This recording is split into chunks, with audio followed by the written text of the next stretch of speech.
સંતોની પરંપરાની જગ્યા છે એને સુરક્ષિત રહેવા જોઈએ। આજે અમને એમ પણ ગૌરવ થાય છે કે જેને માટે આ ખારા પરિષદની સ્થાપના પૂજ્ય સંતો મહાપુરુષો કરેલા ઈ આજ સાર્થક થયો છે।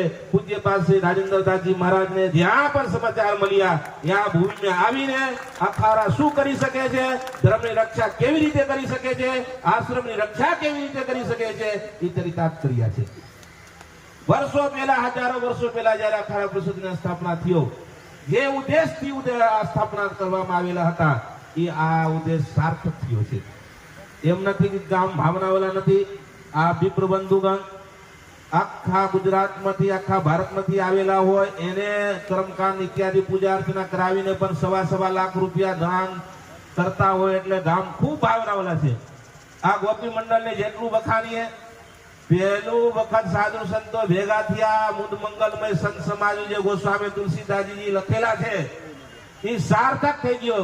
અધિક માસ એટલે હાવ માથે જ કહેવાય। અધિક માસ એટલે હાવ નજીક ના ટૂંકો ગાળામાં ગોપી મંડળ તૈયાર થઈ ગયા, અહીંયા કથા કરવું છે એટલે બાપુ પ્રતિ, સંતો પ્રતિ ગામને ખૂબ લાગણી છે। આ તો 2% એવા માણસો છે કે મંદિરના ધર્મની જગ્યાને જોઈને નજર બગાડે છે, વેચવાના પ્રયાસ કરે છે।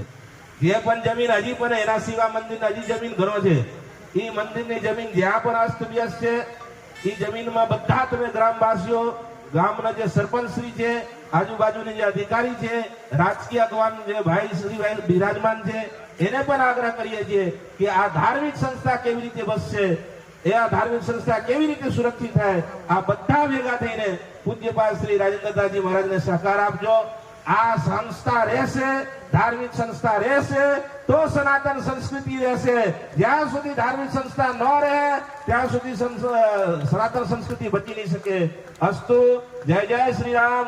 માધવરાયની એક વખત યાદ કરીએ, બોલો શ્રી માધવરાયની, પ્રાચી ધામની, સોમનાથ મહાદેવની, સંત સમાજની।